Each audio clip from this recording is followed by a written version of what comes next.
The administration of blood products is a critical, often life-saving procedure for horses, but it is not without its risks.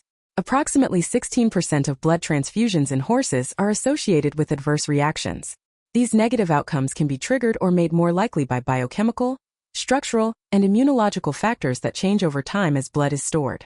These changes are often referred to as storage lesions and occur when blood is kept under refrigerated conditions, typically between 1 and 6 degrees Celsius, in plastic collection and storage bags.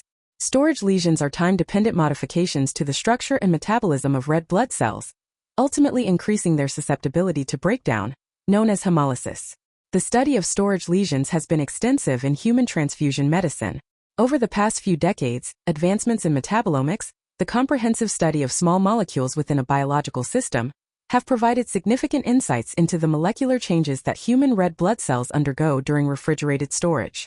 The power of metabolomics lies in its ability to simultaneously examine a vast array of molecules, allowing for a more complete understanding of cellular metabolism.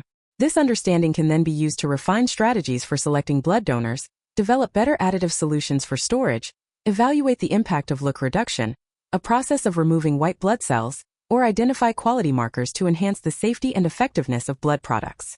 Leukoreduction is a technique used to reduce the levels of white blood cells and platelets in stored blood. This removal is important because these cells can release bioactive substances, such as reactive oxygen species, products of lipid damage, and signaling proteins called cytokines, which have been linked to undesirable transfusion reactions in humans, including inflammatory complications and acute lung injury.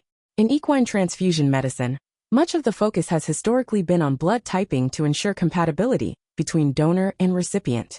While there has been interest in comparing the metabolic responses of red blood cells to storage across different species, including humans, the available research specifically on equine red blood cell storage has been limited. Only a few studies have employed advanced biochemical techniques to investigate this area. These studies have revealed changes in the metabolism of equine red blood cells during storage periods of up to 35 days, both in whole blood and in concentrated red blood cell preparations. A thorough understanding of how equine-packed red blood cells are affected by storage over time is crucial for developing optimized storage protocols for this species. Therefore, the aim of the research we are discussing today was to use lipidomics, the study of lipids, and metabolomics to analyze both fresh and stored leukoreduced packed red blood cells, as well as non-leukoreduced packed red blood cells from horses. The goal was to characterize the metabolic